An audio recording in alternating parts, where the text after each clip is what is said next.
মূল টপিক হ'ব যে পুখুৰী কেনেকৈ চাফ চিকুণ কৰিব লাগে। পুখুৰীৰ পৰিৱেশ যদি ভাল নহয় তেতিয়াহ'লে মাছৰ প্ৰডাকশ্যন ইমান ভাল নহয়। মাছ য'ত নেকি 1 লাখ মাছ প্ৰডাকশ্যন হ'ব লাগে তাত আপোনাৰ 5,000 10,000 মাছৰ প্ৰডাকশ্যন হয়। কিমান ডাঙৰ ডাঙৰ হৈছে মানে 1 বছৰ হৈ গ'ল এইবিলাক শামুকৰ বয়স। ব্লেক কাপ মাছক আমি শামুকবিলাক দিম, এইবিলাক শামুক আমি চেপি নিদিওঁ মানে ভাঙি নিদিওঁ, এনে ডাইৰেক্ট পুখুৰীত পেলাই দিম। পুখুৰীত পেলাই দিলেই ব্লেক কাপ মাছে। আসসালামু আলাইকুম, আসাম ফিছ হেডছৰ পৰা মই ফাৰুক আব্দুল্লাহ সকলো দৰ্শকক স্বাগতম জনাই আমাৰ আজিৰ ভিডিঅ'খন আৰম্ভ কৰিব বিচাৰিছোঁ। আজিৰ আমাৰ ভিডিঅ'খনৰ মূল টপিক হ'ব যে পুখুৰী কেনেকৈ চাফ চিকুণ কৰিব লাগে। পুখুৰীৰ পৰিৱেশ যদি ভাল নহয় তেতিয়াহ'লে মাছৰ প্ৰডাকশ্যন ইমান ভাল নহয়। মাছ য'ত নেকি 1 লাখ মাছ প্ৰডাকশ্যন হ'ব লাগে তাত আপোনাৰ 5,000 10,000 মাছৰ প্ৰডাকশ্যন হয়। সেইকাৰণে পুখুৰীখন আগতে প্ৰস্তুত কৰি ল'ব লাগে। কেনেকৈ পুখুৰীবিলাক ৰেডি কৰা হয় আমি সেইখিনি এইখন ভিডিঅ'ত আমি আপোনালোকক দেখাবলৈ চেষ্টা কৰিম। বলক আমি ভিডিঅ'খন আৰম্ভ কৰোঁ। এইসমূহ জংঘল হৈ আছিলে, এই জংঘলসমূহ গোটেইখিনি চাফা কৰা হৈছে আৰু আছেই। এইবিলাক গোটেইখিনি ধুনীয়াকৈ চাফা কৰিব লাগিব, চাফ চিকুণ কৰিব লাগিব আৰু পুখুৰীত আপোনাৰ নেটিং কৰিব লাগিব। যিহেতু আমি এইখন পুখুৰী সিঁচিব নোৱাৰোঁ, সিঁচিব নোৱাৰাৰ কাৰণে পুখুৰীখন ভালকৈ নেটিং কৰিব লাগিব। 4-5 বাৰমান আমি নেটিং কৰিম, তাতে চূণ দিম, পটাছ দিম, নিমখ দিম, যিমানখিনি বস্তু দিব লাগে গোটেইখিনি দিম। দিয়াৰ পিছত পুখুৰীখন প্ৰস্তুত হ'ব। আৰু পুখুৰীত নেটিং কৰাৰ মূল কাৰণ হৈছে পুখুৰীত আপোনাৰ বহুত ধৰণৰ বেক্টেৰিয়া থাকে, বহুত ধৰণৰ পোক পৰুৱা থাকে। সেইবিলাকতো গেছ টেবলেট দিলে আপোনাৰ মৰি যাব। কিন্তু আৰু এটা বস্তু আছে, সেই আপোনাৰ শামুক বা ঝিনুক এইবিলাক কিন্তু নমৰে। শামুক কিন্তু নমৰে।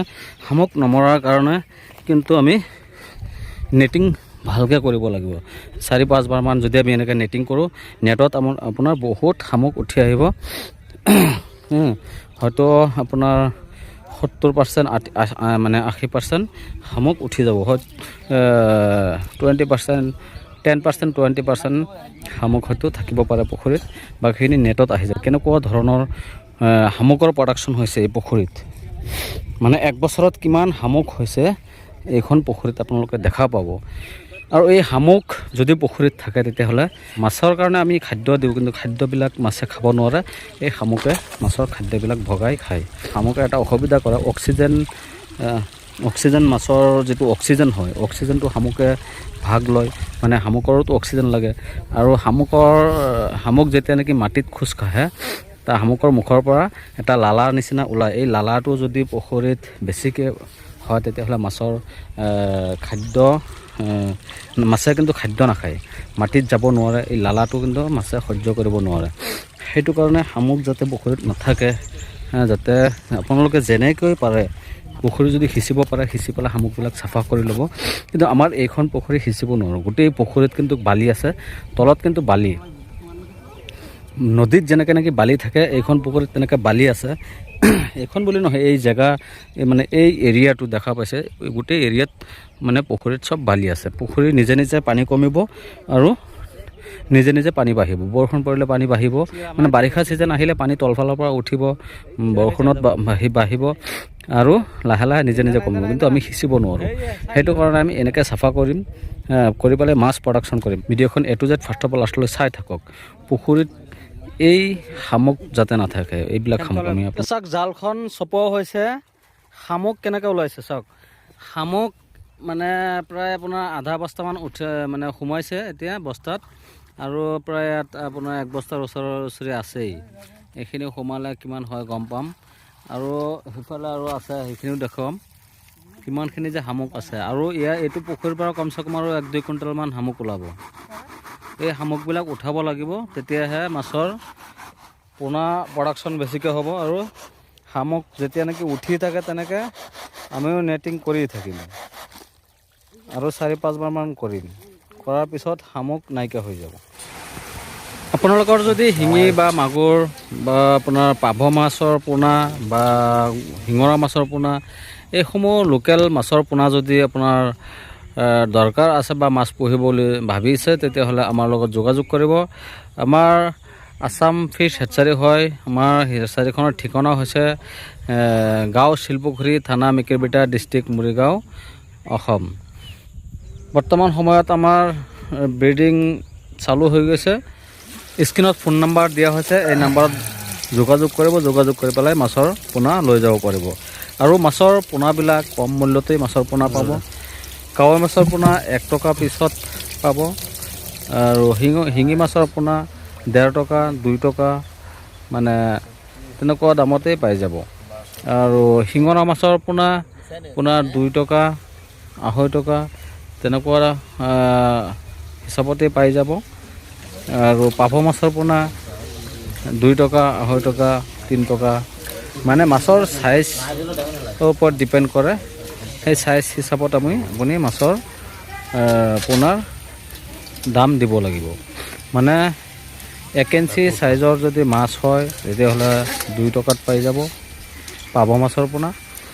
আৰু শিঙৰা মাছৰ পোনা যদি 1 ইঞ্চি হয় তেতিয়াহ'লে 2 টকাত পাই যাব। কাৱৈ মাছৰ পোনা 1 ইঞ্চি হ'লে 1.5 টকা পাই যাব। 1 ইঞ্চিতকৈ তলত হ'লে 1 টকাত পাই যাব। কিমান ডাঙৰ ডাঙৰ হৈছে, মানে 1 বছৰ হৈ গ'ল এইবিলাক শামুকৰ বয়স। মানে 1 বছৰ ধৰি আমি চাফা নকৰোঁ, কিন্তু এতিয়া চাফ চিকুণ কৰি ধুনীয়াকৈ তাৰপিছতহে মাছ দিম। সেইটো কাৰণে চাওক শামুকবিলাক কিমান ডাঙৰ হৈ গৈছে। মানে এটা শামুক প্ৰায় ডাঙৰ হৈছে বহুত। এইবিলাক শামুক আমি এতিয়া নি পেলাই মাছক খুৱাম।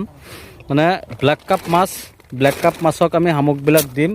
এইবিলাক শামুক আমি চেপি নিদিওঁ, মানে ভাঙি নিদিওঁ, এনেই ডাইৰেক্ট পুখুৰীত পেলাই দিম। পুখুৰীত পেলাই দিলেই ব্লেক কাপ মাছে খাই পেলাব। আৰু আছে শামুক, আমি দেখাই আছোঁ। 2 বস্তামান শামুক লৈ গৈছিলে যোৱাকালি। আৰু ইয়াত মানে প্ৰায় 2 বস্তামান পেলাই থৈ গৈছিলে। নি পেলাই আমাৰ মাছক খাবলৈ দিব। কাৰণ ব্লেক কাপ মাছে শামুক খায়। শামুক খালে যিমানখিনি ডাঙৰ হ'ব, কিন্তু দানা খাই ইমানখিনি ডাঙৰ নহয়।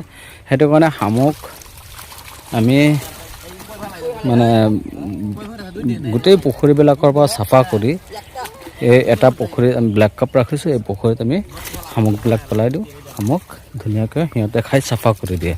তো পৃথিৱীত কোনো বস্তু পেলনীয়া নহয়। মানে যিকোনো বস্তু আছে, গোটেইবিলাক বস্তু মানুহৰ কাৰণেই ভগৱানে বনাইছে, আল্লাই বনাইছে। শামুক এটা জাতি, এইটো আমাৰ উপকাৰৰ কাৰণে বনাইছে।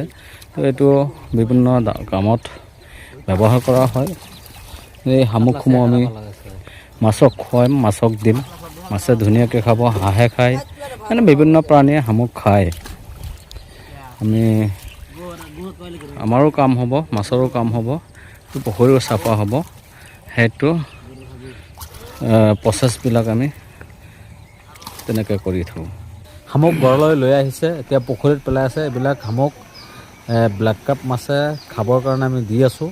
ব্লেক কাপ মাছে খাব। আমাৰ এই আজিৰ ভিডিঅ'খন যদি আপোনালোকৰ ভাল লাগিছে তেতিয়াহ'লে লাইক, শ্বেয়াৰ সকলোখিনি কৰি ৰাখিব।